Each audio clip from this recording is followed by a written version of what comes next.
कहीं शशि थरूर दक्षिण भारत में पूरी तरह से कांग्रेस को पलट ना दें।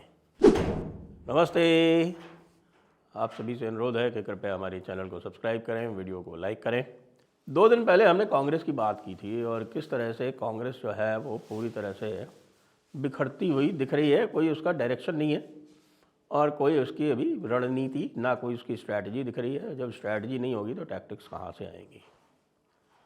अब इसका जो लेटेस्ट एग्जाम्पल है वो है कि कांग्रेस शशि थरूर को किस तरह से ट्रीट कर रही है। अब आप जानते हैं कि कांग्रेस बिल्कुल कभी भी थकती नहीं, ये कहते हुए कि मोदी जी फैसिस्ट हैं, बीजेपी एक फैसिस्ट ऑर्गेनाइजेशन है और कभी कभी जब उनका मूड करता है तो वो उसको नाथसी से भी कंपेयर कर देते हैं। लेकिन स्वयं कांग्रेस में क्या होता है, इस पर आप देखें तो बाकी पूरी दुनिया क्या कह रही है उससे उनको कोई लेना देना नहीं होता है, क्योंकि नेशनल सोशलिस्ट पार्टी जो नाथसीज थे वो भी हिटलर को चुनकर लाई थी एक ज़माने में, और हिटलर लगभग 10-12 वर्ष तक उसका सुप्रीमो रहा था। उसने विश्व युद्ध में झोंका जर्मनी को और नाज़ीज़ को, और जब युद्ध होता है तो डिक्टेटर्स जो है वो बहुत पावरफुल हो जाते हैं, आप भी जानते हैं। लेकिन कांग्रेस पार्टी की जो फंक्शनिंग है वो क्या है। अब इसका जो लेटेस्ट एग्जांपल, जैसे मैंने कहा कि अब आप शशि थरूर के साथ में क्या कर रहे हैं ये लोग, ये आप देख लीजिए। शशि थरूर से हमारे कई मतभेद हो सकते हैं, लेकिन इसमें कोई संदेह नहीं है कि शशि थरूर कांग्रेस पार्टी का जो एक ड्राई डेजर्ट है, इंटेलेक्चुअल डेजर्ट है, उसमें कम से कम एक ओएसिस की तरह है, एक नखलिस्तान की तरह है वो। क्योंकि वो पढ़ते लिखते हैं, बोलने में बहुत कुशल हैं, एलोक्वेंस है उनमें, और आपने देखा होगा कि कई जैसे जो प्राइम इवेंट्स होते हैं, दी ऑक्सफोर्ड यूनियन डिबेट वगैरह में जाकर भारत का उन्होंने न केवल पक्ष रखा है, भारत का पक्ष रखा है, और वो जीती भी हैं उन्होंने डिबेट्स इत्यादि। हाँ ठीक है, कुछ पार्टी में रहने के कुछ कंपल्शंस होते हैं, कुछ बाध्यताएं होती है, इसके कारण कुछ आइडियोलॉजिकल जो है वो मेकअप, जैसे हिंदू वर्सेस हिंदुत्व इत्यादि उन्होंने अंगीकार कर रखे हैं, जिस पर उनकी खिंचाई भी होती है और जिस पर वो बहुत अधिक सहज भी नहीं है, और ऐसे डिबेट्स में जब भी आते हैं तो वो पिछड़ते दिखाई पड़ते हैं। लेकिन वो रेयर ओकेजन्स है, उनका एक फ़ैन बेस है बहुत बड़ा, विशेषकर युवा वर्ग में उनका एक बड़ा फ़ैन बेस भी है, और उस फ़ैन बेस के कारण वो कई लहजे में कहें, कई तरीक़े से वो काफ़ी लोकप्रिय भी हैं। केरला की पॉलिटिक्स की बात करें तो केरला के पॉलिटिक्स में वो लगातार 4 बार से तिरुवनंतपुरम के मेंबर ऑफ पार्लियामेंट हैं, और तिरुवनंतपुरम में काफ़ी लोकप्रिय भी हैं। उनके स्थान पर यदि कोई होता तो भारतीय जनता पार्टी से इस बार जो वेव चल रही थी केरला में, कम से कम उसमें हार जाता। जैसे सुरेश गोपी जो है वो पहली बार पार्लियामेंट से इलेक्ट होके त्रिशूर से उन्होंने जैसा वो रिकॉर्ड बनाया, तो नंबर 2 ये यहाँ से हो सकते थे भारतीय जनता पार्टी। लेकिन 2 बार ऐसा हुआ है कि 15,000 16,000 से सीट निकाली है हमारे शशि थरूर जी ने। अब शशि थरूर जी जो है वो देश के बारे में पॉलिटिक्स नहीं करते। शशि थरूर ने अभी डोनाल्ड ट्रंप से जब मोदी जी की भेंट हुई तो उन्होंने उसके जो आउटकम्स थे उसकी प्रशंसा कर दी। अब यदि आप थोड़ा ओल्ड वर्ल्ड पॉलिटिक्स में चले जाएं, आज से 20 वर्ष पहले अटल जी की जिस समय सरकार थी, या जिस समय अटल जी, अडवाणी जी इत्यादि जो थे वो राजनीति में थे, तो वे कोई भी अगर देश हित की बात होती थी तो देश हित की बात पर बगैर मतलब की आलोचना नहीं करते थे। और ये हमने देखा था पीवी नरसिम्हा राव जी की सरकार में, जब भारत को विदेशों से चुनौती मिली, विशेषकर से ह्यूमन राइट्स काउंसिल इत्यादि में, तो आप देखें कि नरसिम्हा राव जी ने वो जो डेलीगेशन भेजा था जिनीवा, उसका जो मुखिया था वो अटल जी को बनाया था।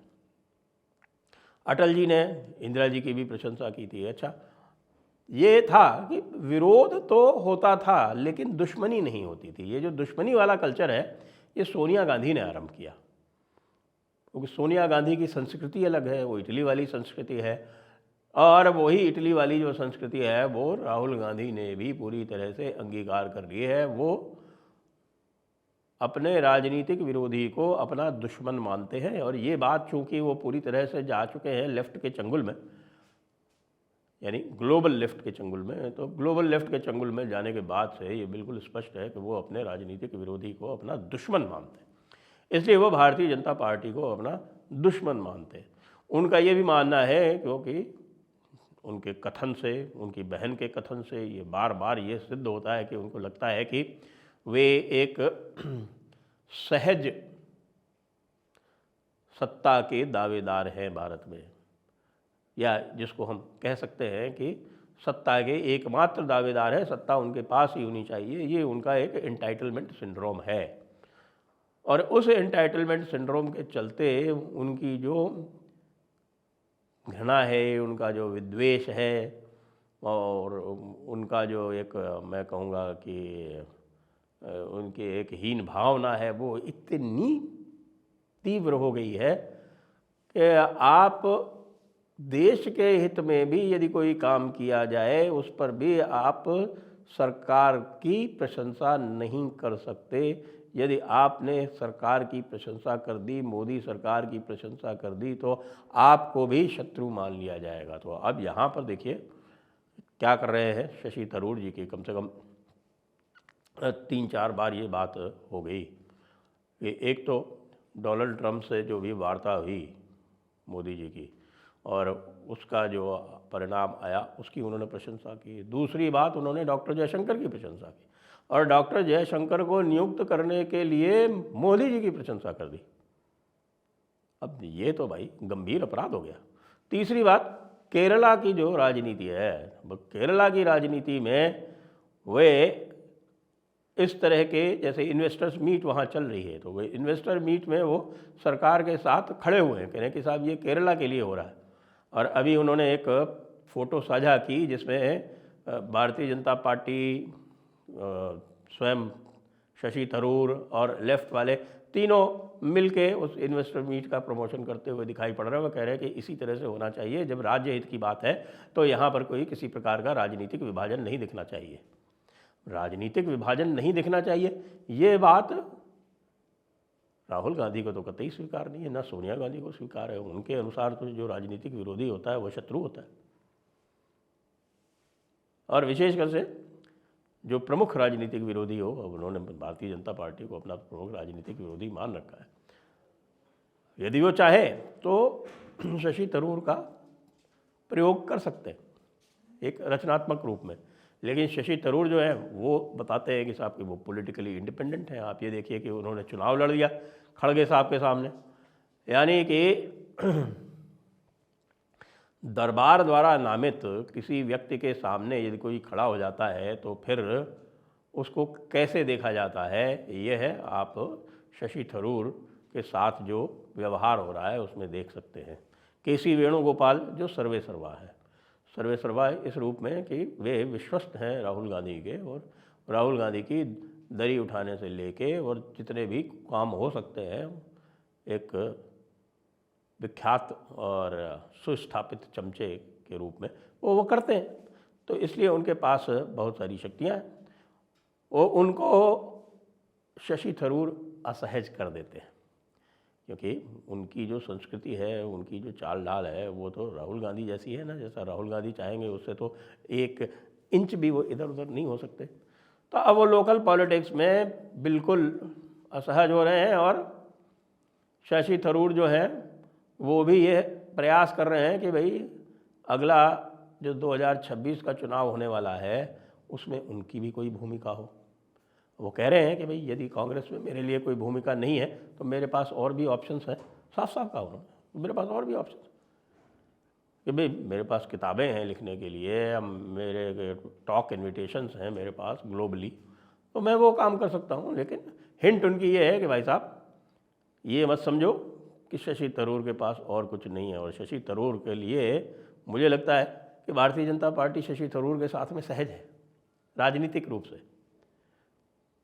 यद्यपि सुनंदा पुष्कर वाले हत्याकांड में उनका नाम आया था, लेकिन अब वो बरी हो चुके हैं, इसलिए उनके साथ में अब उस तरह का कोई बैगेज भी नहीं है।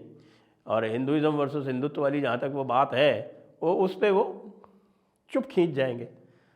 तो केरला में बहुत कुछ पॉलिटिक्स में, दक्षिण भारत की पॉलिटिक्स में बहुत कुछ हो सकता है। शशि थरूर के पास वो क्षमता नहीं है कि वो अपनी पार्टी बनाए, लेकिन शशि थरूर जो है वो भारतीय जनता पार्टी में यदि सम्मिलित हो जाएंगे तो निश्चित रूप से दक्षिण भारत की राजनीति में एक बड़ा भूचाल आ सकता है। क्या यह संभव है? मुझे लगता है कि अगले कुछ दिन जो हैं इसके लिए बहुत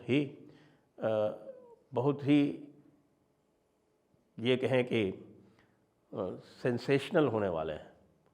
यहाँ बहुत कुछ घटेगा और बहुत कुछ होगा।